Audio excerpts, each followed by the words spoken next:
Assalamualaikum warahmatullahi wabarakatuh. Ikhlas Bakti Bina Bangsa, berbudi bawa laksana. Salam Pramuka. Halo kakak-kakak, perkenalkan nama saya Sri Rohimatun, perwakilan dari Dewan Kerja Cabang Kota Pekalongan.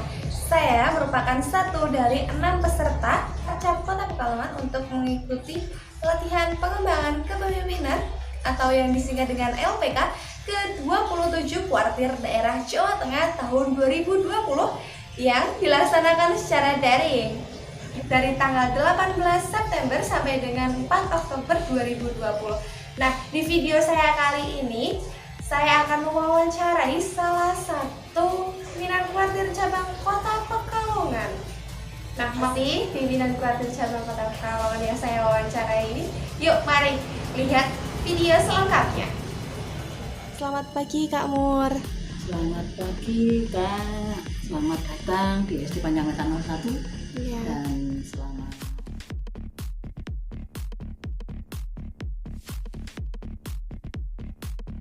sharing atau kita simpulkan dari berbagai pengertian dari para ahli. Itu adalah kepemimpinan itu suatu kemampuan seseorang untuk mempengaruhi orang lain atau organisasi untuk mencapai suatu tujuan deh.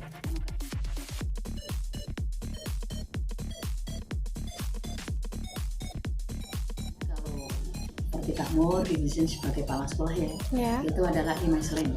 Itu adalah edukasi yang bisa diartikan kalau dalam organisasi itu bisa membimbing adik-adik atau anggota yang lain. Jadi kita bisa membimbing, membina, melatih. Ya, itu adalah tugas seorang pimpinan. Ya, M-nya adalah sebagai manajer. Manajer itu harus bisa mengatur segala sesuatu yang terjadi dalam organisasi itu, mengatur tugas-tugas, kemudian hal-hal yang berkaitan dengan keorganisasian, otomatis pemimpin itu harus bisa untuk mengaturnya. S-nya adalah supervisor.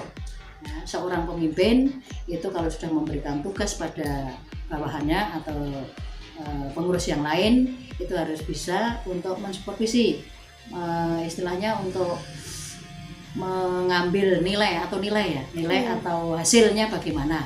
Itu seorang supervisor.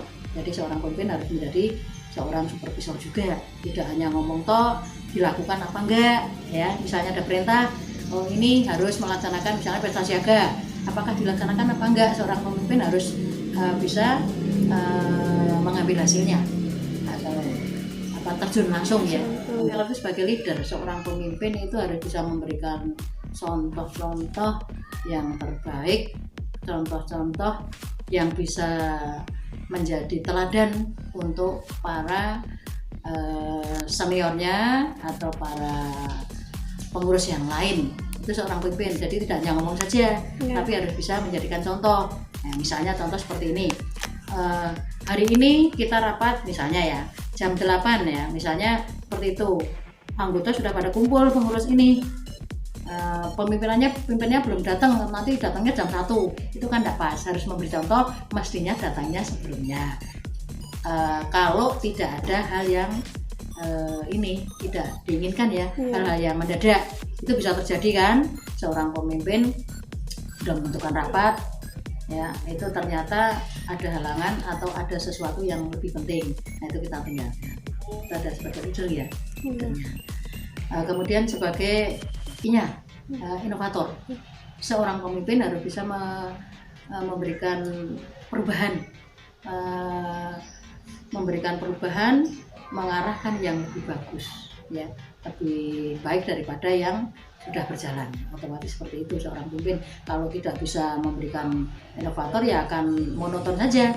Misalnya ini kegiatan ini kok dirasa kurang baik, bagaimana sih caranya memberikan inovasi supaya kegiatan itu lebih bagus. Seperti ini inovatornya ya.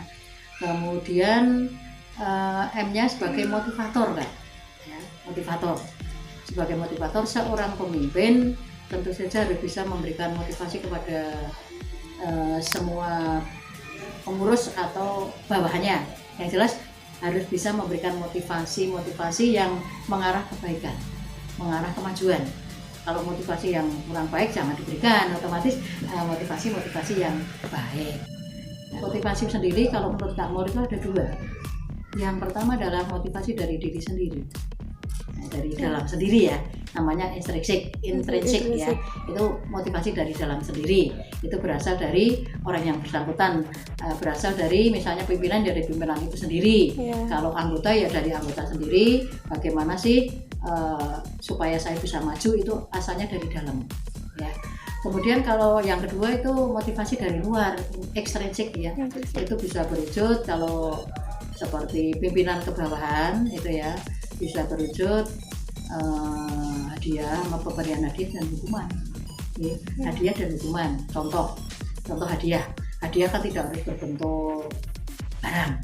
Hadiah itu pujian ya, di hadapan umum, itu kan sudah memberi motivasi ya, memberikan saran-saran yang terbaik, memberikan contoh-contoh yang terbaik itu loh. Si A misalnya bisa jadi seperti ini karena ini itu ya, dijelaskan itu biar menjadi contoh yang terbaik.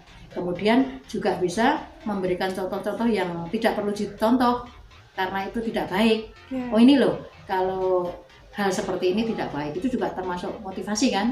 Tidak motivasi kan tidak harus yang baik aja toh ya, jadi harus yang jelek juga ditunjukkan. Kalau seperti ini kamu tidak akan maju, harusnya seperti ini. Itu motivasi yang dari luar. Bisa juga yang motivasi tadi hadiah ya, dia itu bisa berwujud barang. Misalnya mendapatkan kejuaraan, contoh ya, kita anak buah kita mendapat juara guru prestasi. Nah kita berikan hadiah barang, misalnya barangnya tidak harus mahal, misalnya buku bacaan ya, tapi pemberiannya itu ada di depan teman-teman, nah, di depan guru-guru yang lain, atau kalau di organisasi ya di depan peserta atau pengurus yang lain. Ini loh hadiahnya, kalau kamu sudah mendapat juara, hadiahnya seperti ini ya. Tidak harus yang mahal loh ini hadiah, itu udah merasa bangga. Yang penting ada motivasi bangga. Oh, aku mau jadi seperti itu, ingin menjadi juara. Contoh ya, itu motivasi.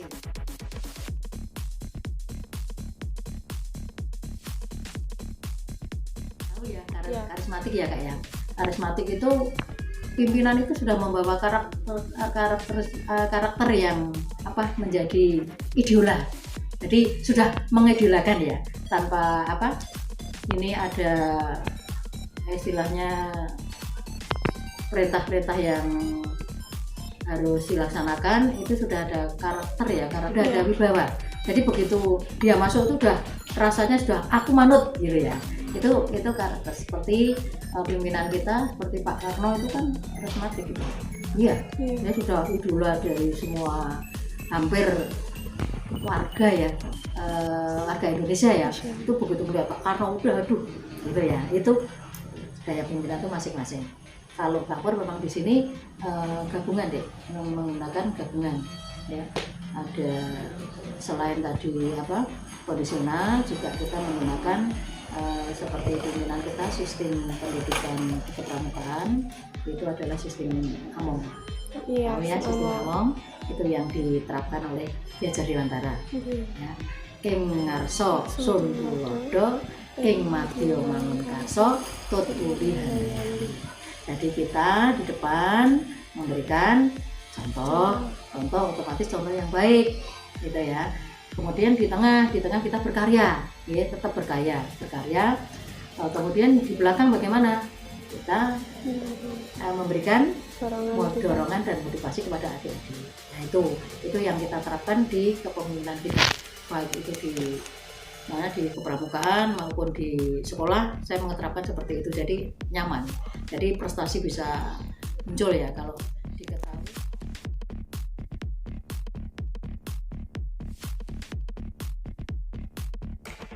Untuk berkarya. Nah itu seorang pemimpin itu tidak gampang memang. Seorang pemimpin itu tidak gampang, memang harus menjadi contoh di segala bidang, harus menjadi contoh, nggak bisa.